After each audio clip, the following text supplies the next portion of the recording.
Okay, hello everyone. I'm Ros McCarthy and I'm talking to you from England. So, namaste.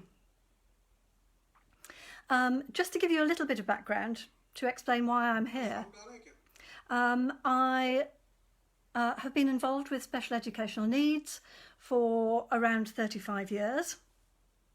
I've worked in several countries in Europe, in the Middle East, in Jordan, and also in India, where I worked in the Sindhya school for round about 6 months in 2011 and 2 months in 2013. These days I don't do a lot of teaching, but I do a rather lot of assessments. So I assess students for learning difficulties such as dyslexia, dyspraxia, speech and language difficulties. I'm also very interested in autism, although that's a medical diagnosis, so I can't assess for that. I also work for a company called Crested, the Council for Registration of Schools Teaching Dyslexic Pupils, which means that I go into those schools and check that they are actually dealing well with those students. Those schools then have accreditation from Crested. Just out of interest, very recently a friend and colleague and I, of mine, Amita, began thinking about setting up something like Crested in countries other than the UK, and we've been in touch with a school in Pondicherry who's interested in this sort of accreditation. Okay, I will give you a little rundown on the structure of my talk today, which I expect to last round about 30 minutes, and then I'll take questions. So, initially, what schools have been doing in the UK and the rest of Europe during lockdown, during COVID. Student views about that, as well as some parental views and teacher views. Then I would like to go on to what makes a good lesson, whether that's under lockdown conditions when teachers are teaching remotely, or whether it's when teachers are teaching face to face, because in many ways it's the same sort of things that are important. And I'm going to break that into 3 sections. A good lesson for younger students, maybe up to about 7 or 8, then for middle students, middle school, and then what's best for senior schools. I'll finish off with a few interesting facts, maybe a little bit of a sum up, and then I'll take questions. Okay, cello. I don't know very many words of Hindi, but there's one I remember. Okay, what's been happening in the UK and in countries like France, where I have many friends and where I spend a lot of time, and Germany, etc. Most of Europe locked down and semi-closed their schools about a week before the UK did. So in the middle of March. Interestingly, Sweden didn't do that, and Iceland didn't do that.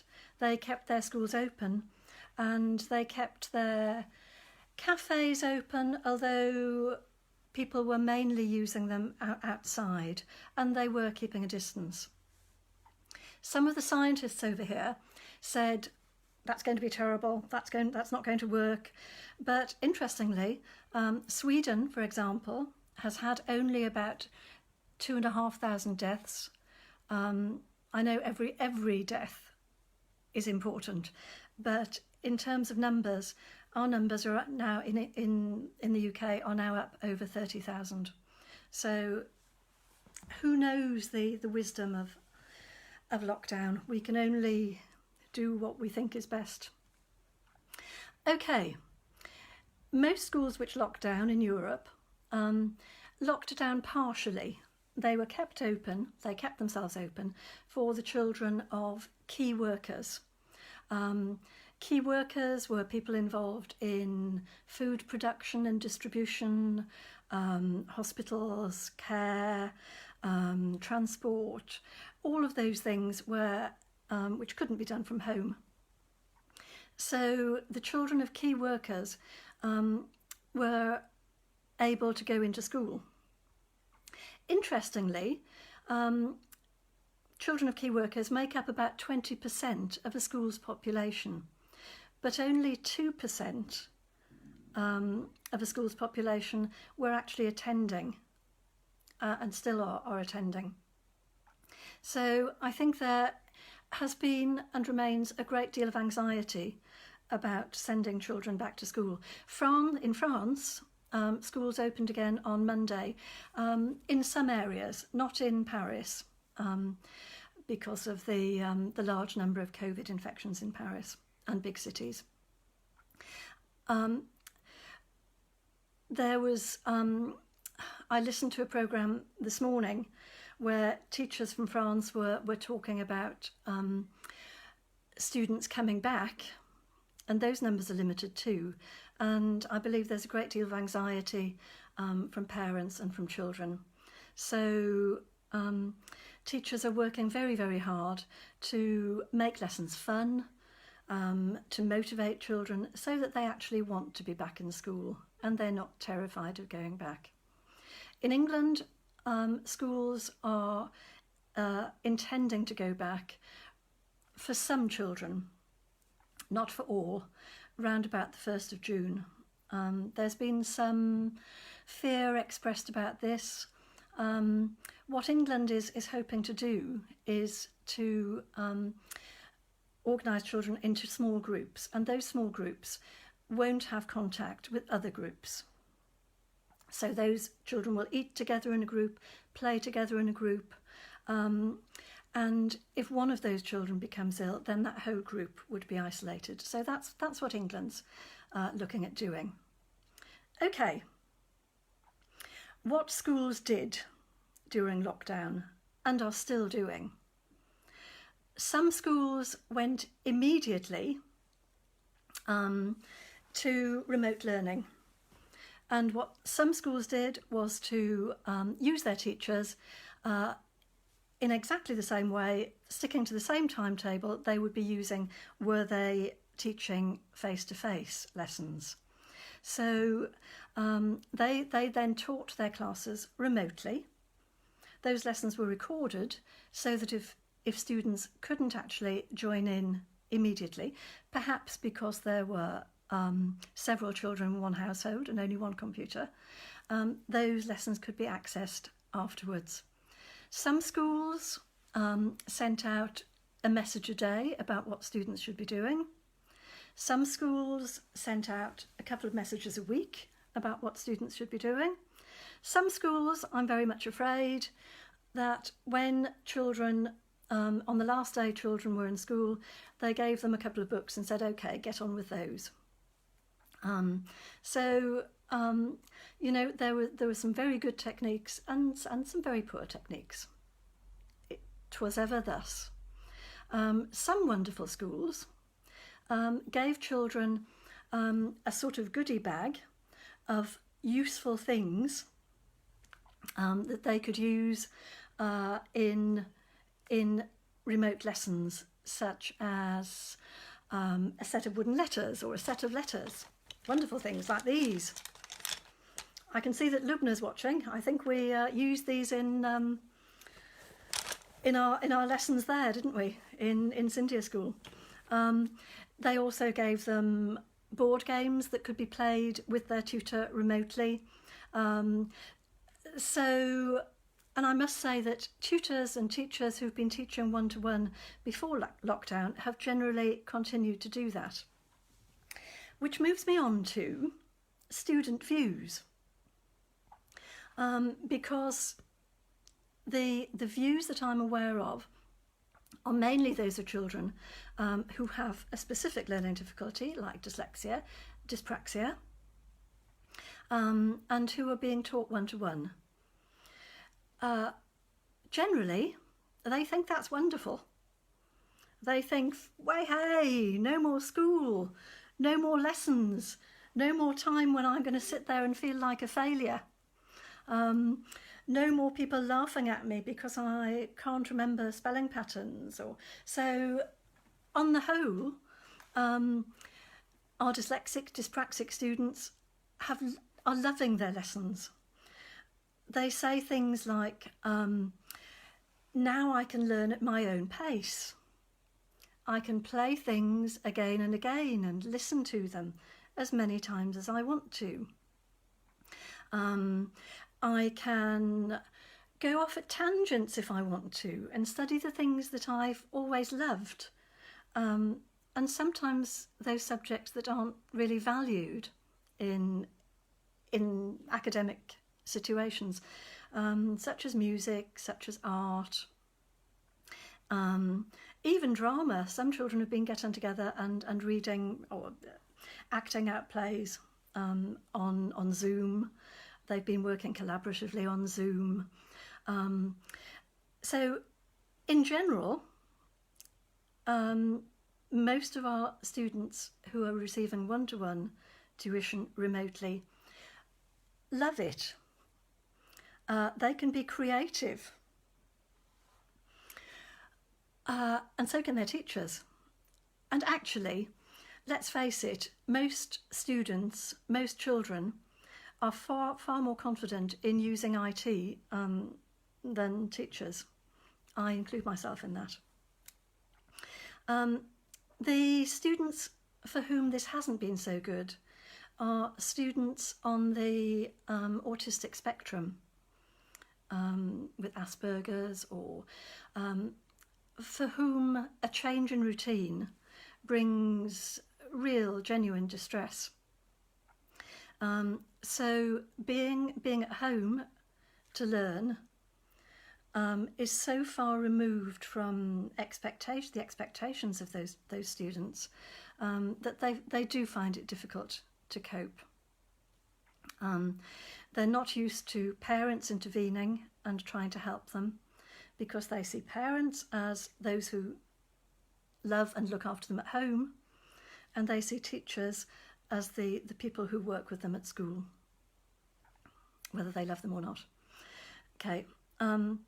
Some sporty students have been missing out on opportunities to play sport together, games together, although a great many people are keeping fit individually in all sorts of ways, following all sorts of TV programs and YouTube programs.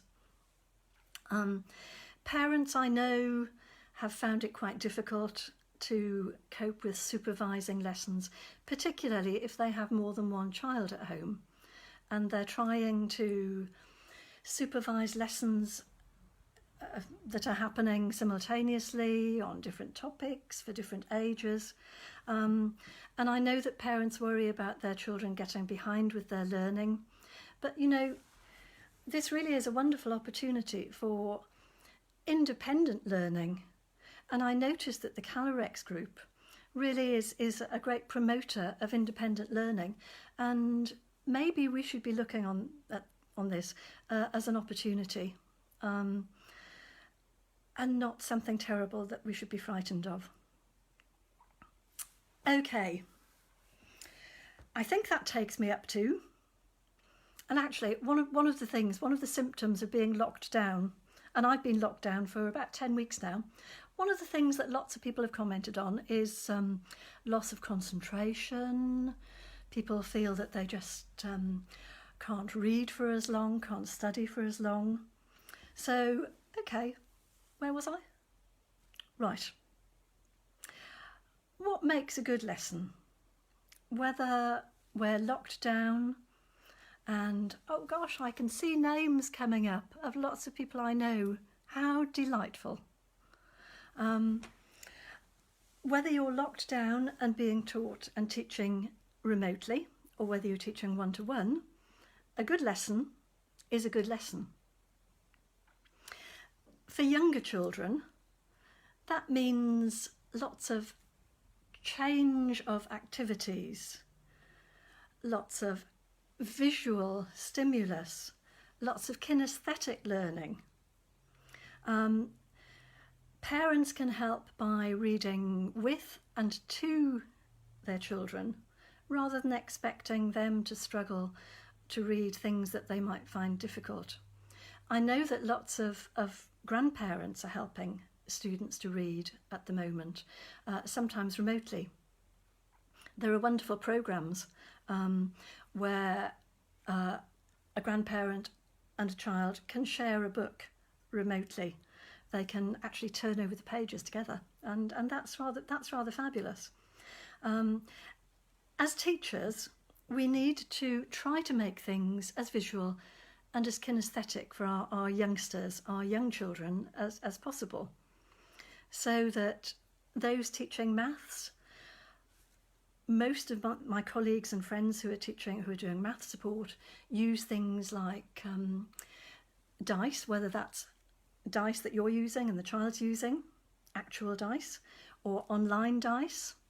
They're using things like, in some cases, small stones and larger pebbles, so that 10 small stones are represented by one pebble, and they're using that for teaching borrowing and lending numbers, decomposition.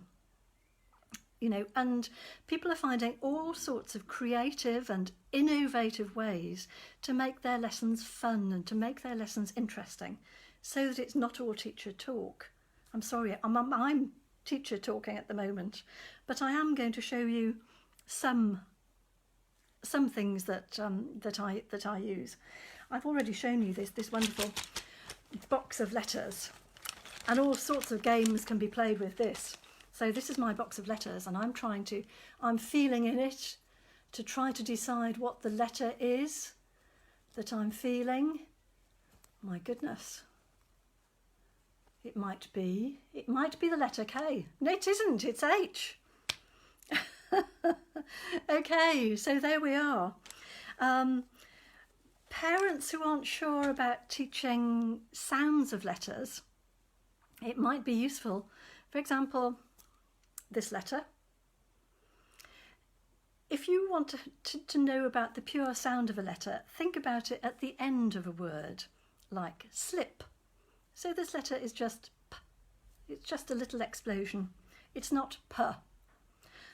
I remember vividly a little girl trying to read the word slip. And she said, it's S, L, A, P. Slipper, it's slipper. And that's because she hadn't been taught the pure sounds of letters, the pure sounds in words, and that really helps. Knowing the pure sound really helps children to build up words. And of course, being able to put letters together is the very first part of reading. We call it decoding. And until you've got a good idea of that, you really then can't begin to look at reading for understanding. And we need to remember that a lot of our children who have learning difficulties have, as one little girl said to me, Miss, she said, I have a very good forgettery. She said, I just wish my memory was as good. So our children tend to have very good forgetteries, and we mustn't forget that. So we can't expect to just tell them something, teach them something, and then have them remember it. One of the nice things about teaching remotely is that tutors have been able to teach their children often in the morning rather than after school when students are tired. They've been able to break their lessons up into half an hour perhaps rather than an hour. And that's great because what they can then do is go over, review what they did last time, ask the students what they enjoyed, what they really liked doing, what they didn't quite understand, and then that can be gone over. that can be reviewed. So, that's a great opportunity to have that chance. At home, parents can help their children by cooking with them, by getting them to weigh things, by adding weights together, by saying, oh gosh, we only need half of that amount that you've weighed. How can you work out that half? By reading recipes together, by reading recipes to them. But most of all, allowing them to talk to you and talking with them. Because developing oral language is the first step towards developing reading language and book language. And those things are really quite different. Okay, let's move on a little to middle school, although there's overlap throughout all of this, as I think I said before. Okay, let me tell you a very short story told by a colleague of mine, Dr. Amelia Roberts, who has a lot to do with thinking skills and teaching philosophy for children. She had come across an 11-year-old boy.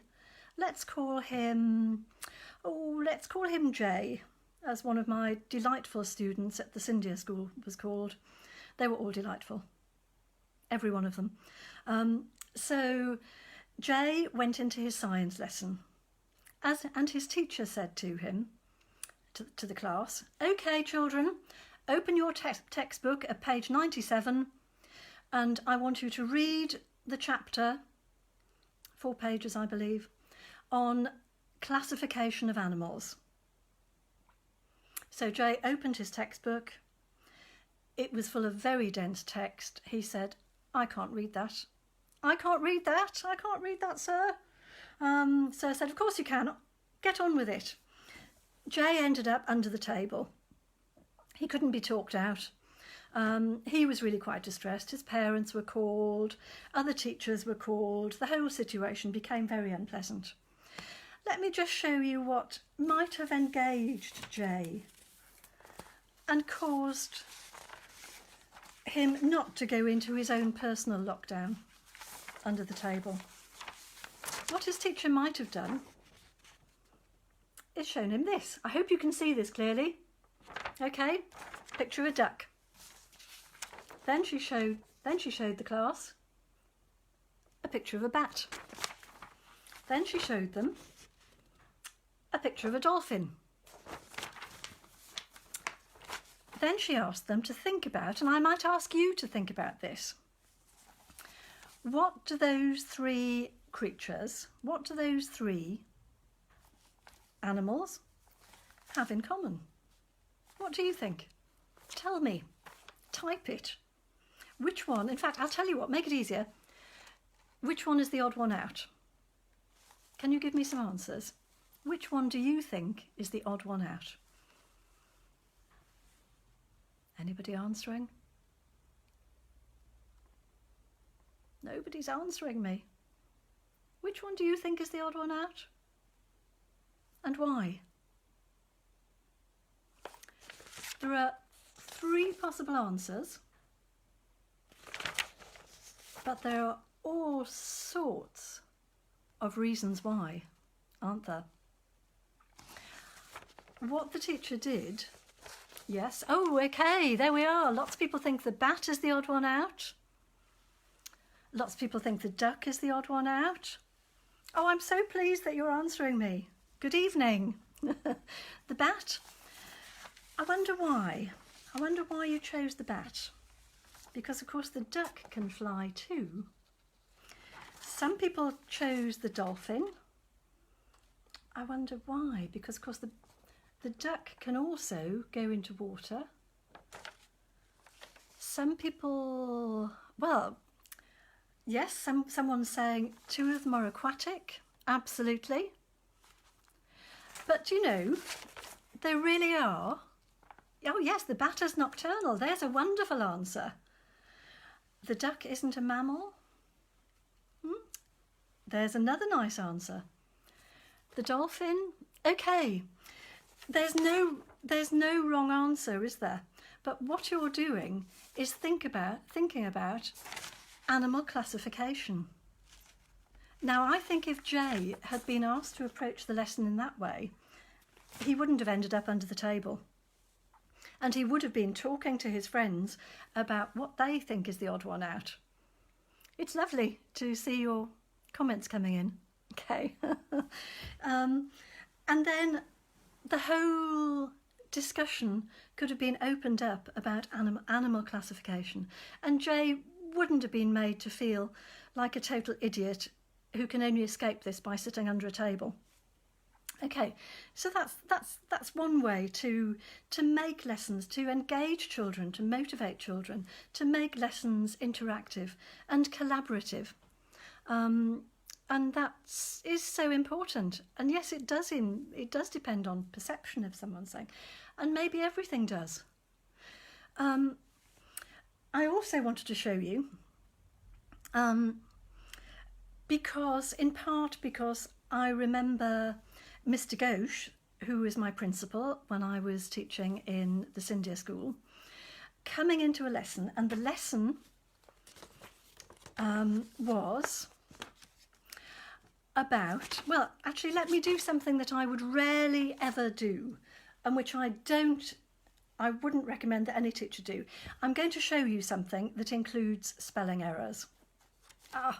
The reason I don't normally do this is because of those very good forgetteries that people have, and they forget that these are errors, and next time they want to write the word, it may well come up into their memory. Can you see this? I was hopping to see you on Saturday. Okay, right. Some of the children I was teaching were struggling with that double P. And so what we'd done was we had looked at words like this. And I asked the children to try to work out the pattern for themselves. Because if you can work out a pattern for yourself, then you have an understanding of it and you're less likely to forget it. So we were looking at the difference between words like hope and hop, and what happens when you turn them into hoping and hopping.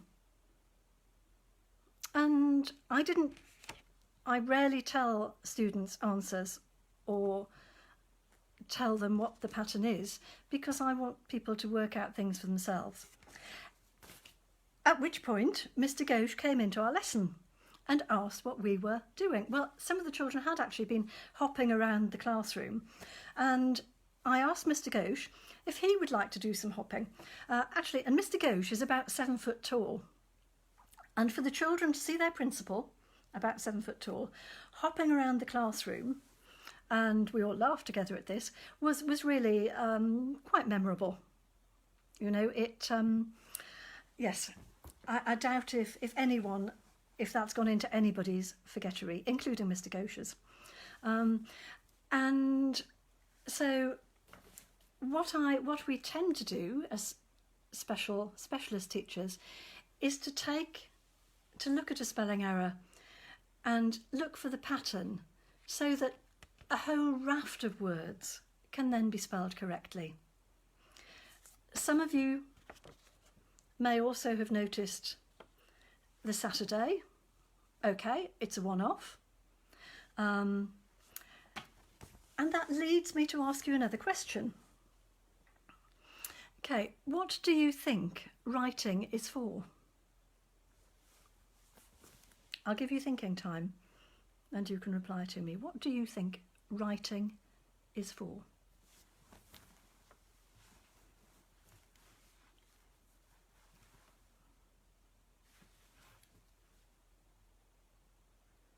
Some of you are probably typing away. Okay. I haven't seen answers yet to that one, but I rather expect, fabulous, it's for communication. Absolutely. Just lovely, it's for communication. And somebody is going to say, I think, that it also enables you to keep records. Yes, it's for expressing one's own ideas. Absolutely. And to remember more effectively, because you can keep a record. Wonderful. Thank you. Fabulous answers. And I'm so pleased that you're engaged and that you're communicating. Better communication, expression of thoughts. Now, this writing error or spelling error might actually have caused a lack of understanding. Because let's face it, maybe this person sprained his ankle the day before and actually did hop over to see somebody on Saturday. So maybe he actually did, you know, he was hopping to see someone, and maybe that meeting took place.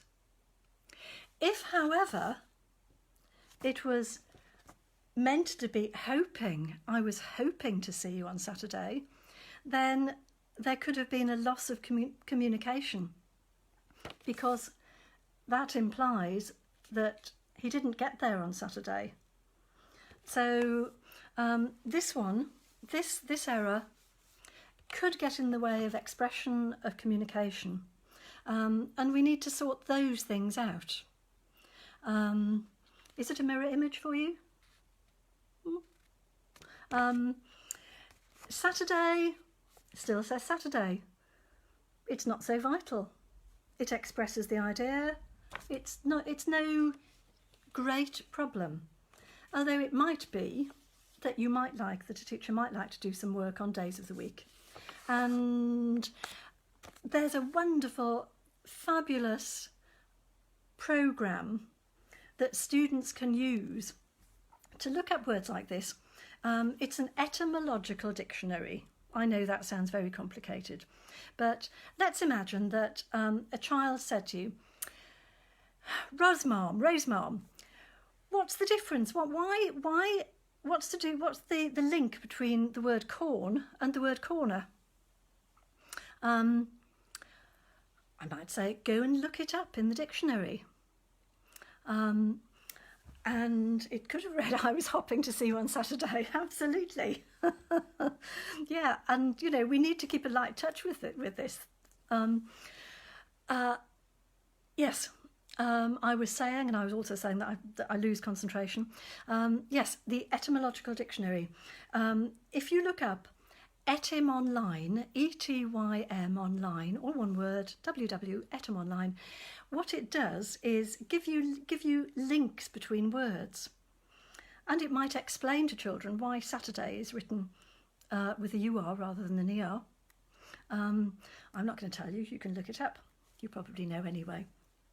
And that, you know, being able to make links between ideas and words and being able to organise them is such an important factor in learning. Okay, let me go on. Seniors, because I'm probably going over, I was aiming for about 30 minutes. I'm going over a little bit, sorry. Seniors. As teachers, as tutors, we need support tutors. We need to be led by them. You know, we might go in there with a wonderful lesson plan and we might need to abandon it, because when we say to them, you know, what you're struggling with, what do you need help with, they might say, this is really worrying me, you know, please will you help me with this? You know, and so the best laid plans of mice and men sometimes have to be ditched.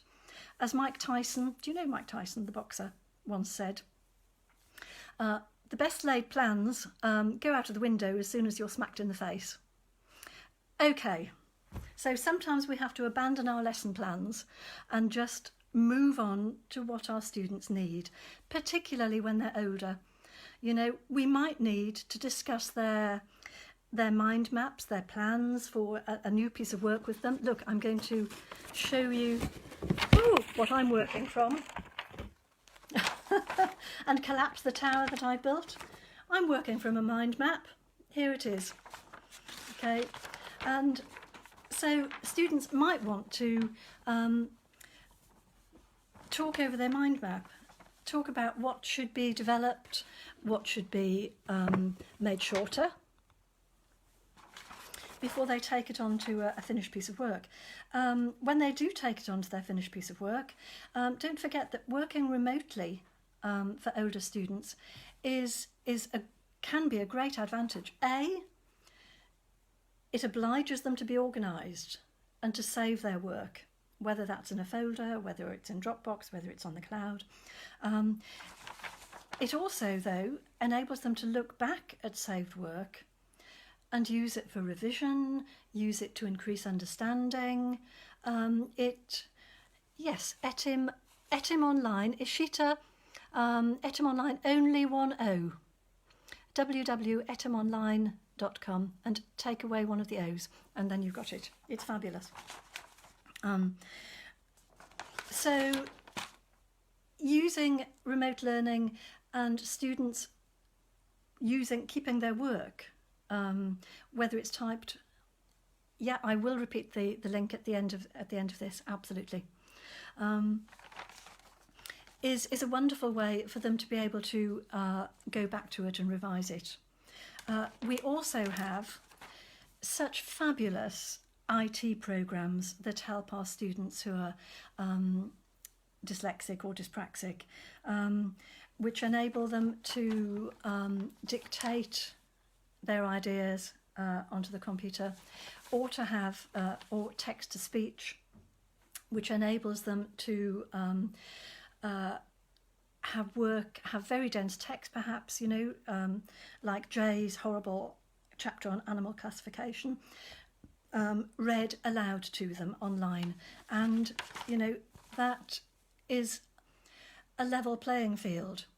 And it also enables, the dictation programs enable students to lose their fears and worries about spelling.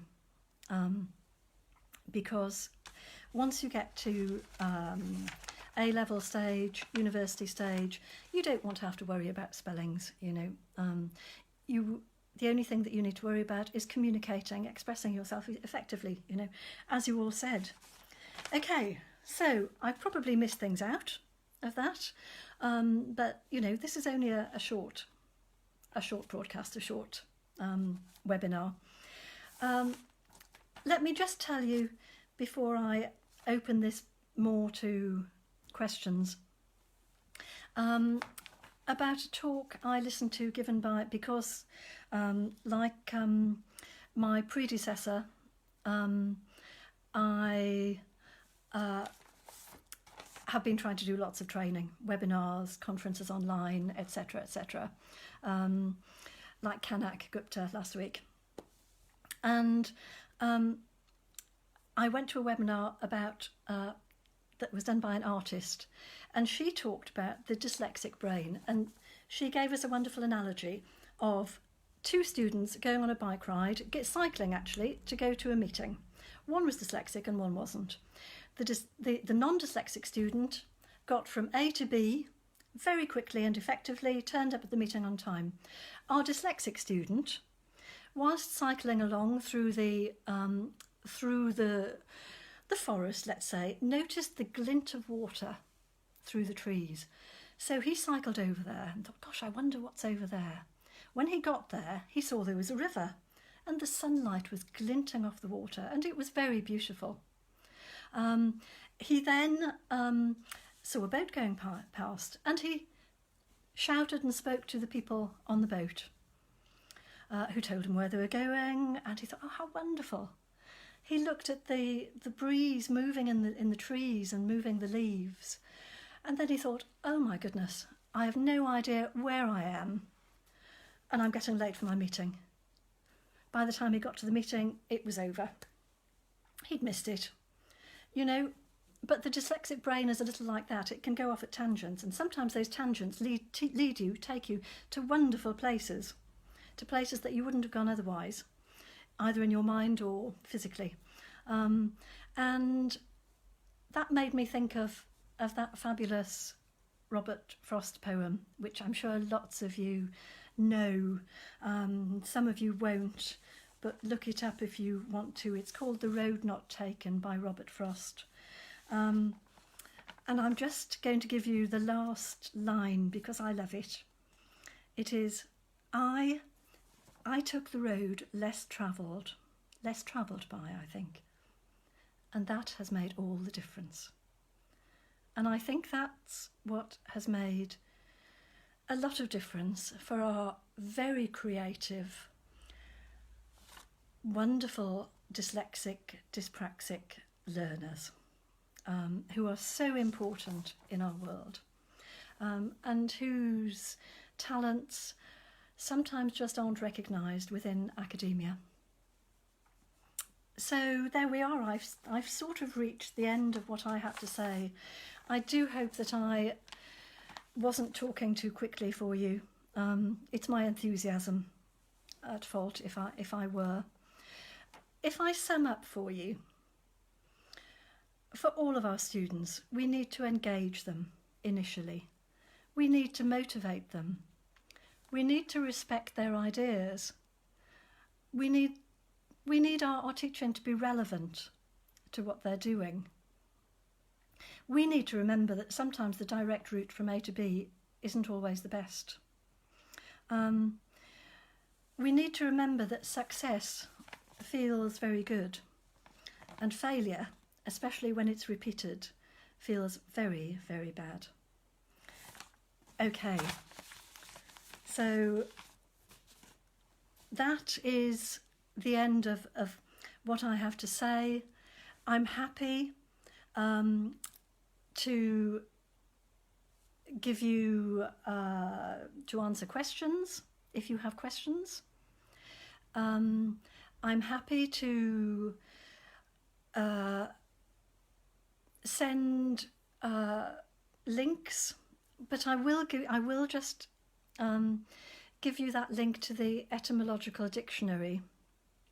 It is www.etymonline.com, and there's also a rather fabulous video of it being used on YouTube. Lubna, a question. Hello, lovely Lubna. Assessments during lockdown. At the moment, it's possible to do some assessments, such as reading comprehension, reading, spelling. You can do online. You can do remotely. You do have to be careful that someone isn't standing behind the computer feeding your students answers. But, generally, you can do that sort of assessment. You could actually do processing speed assessments, and that too would be, perfectly useful. Really, the only assessments that you can't do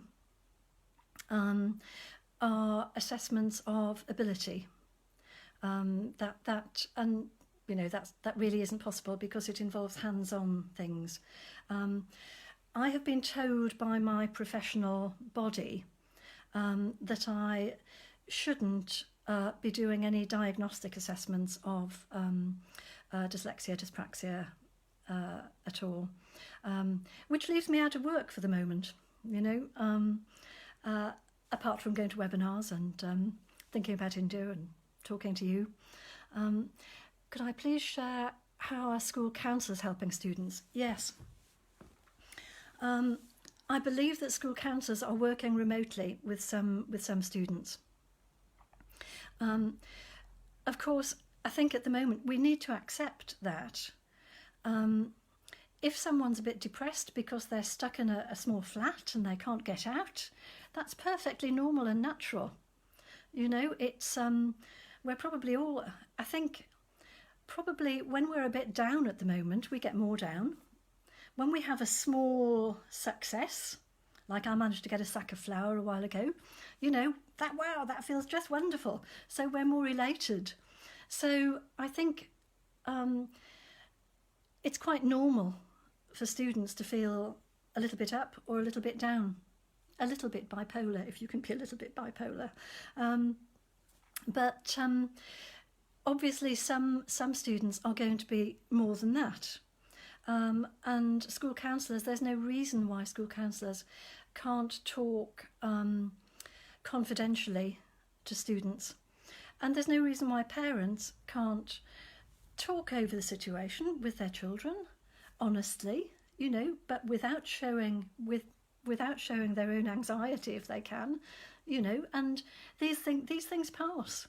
There's a lovely, do you know the story about Mark Twain, who was travelling on a train and a lady in his carriage, you know, who wrote Huckleberry Finn, etc. It was raining, and a lady in his carriage said, "You know," she said, "I don't think it's ever going to stop raining." And Mark Twain looked at her and said, "Ma'am," he said, "it always has." You know, so these things will pass. They always have done. Keep the questions coming, unless you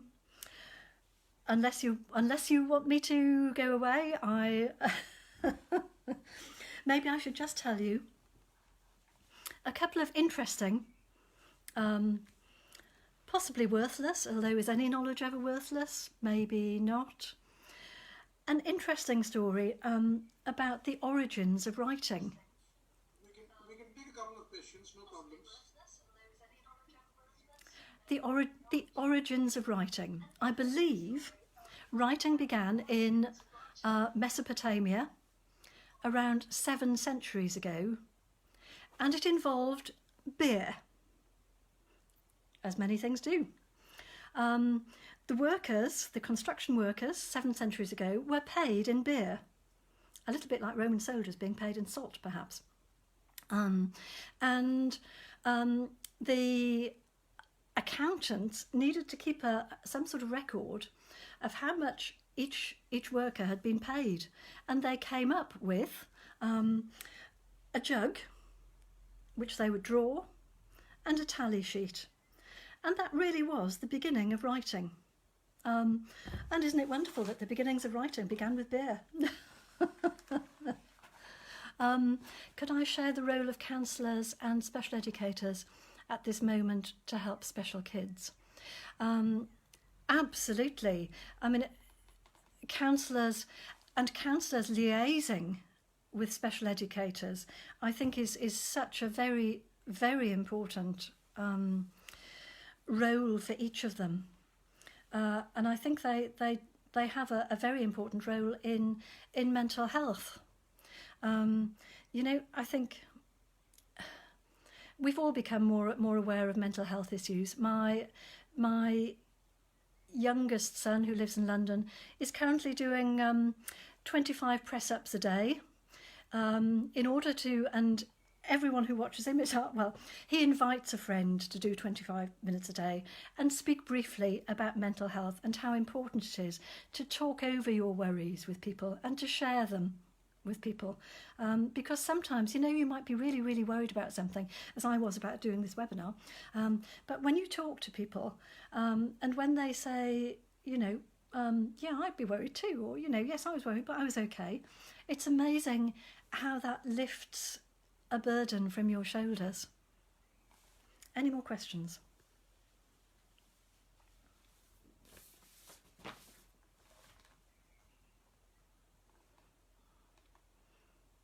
I'm very pleased too. I'm so pleased that I'm getting comments about this being enriching, because that's why I'm here. That's what I want to do. And maybe one day I'll be able to come back to India and do a little bit more work out there, because I made so many dear friends out there, and a lot of them were under the age of 16.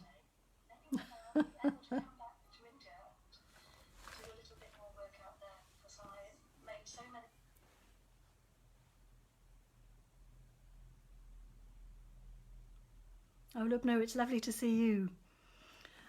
I must tell you, I wore the lovely necklace that you gave me in the little video at the introduction, and I should have worn it today, shouldn't I?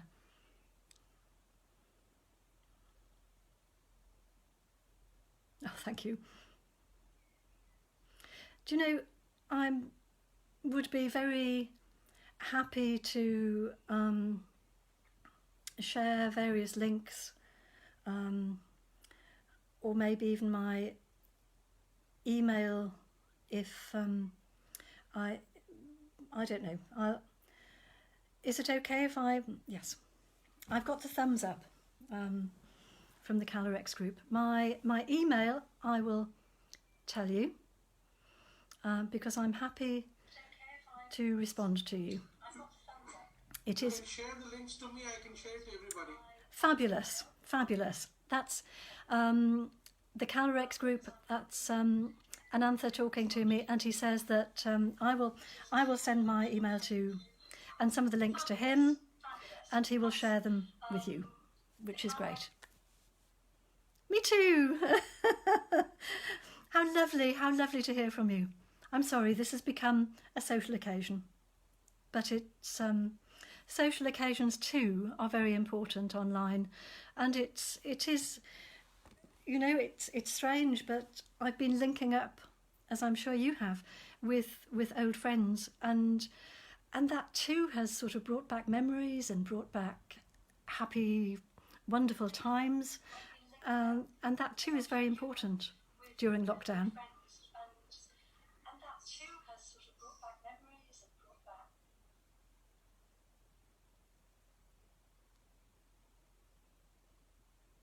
Oh, how lovely to say that you'll use some of those ideas. I'm just delighted. Okay. Thank you very, very much for seeing me. I wish I could see you, and good luck in the future.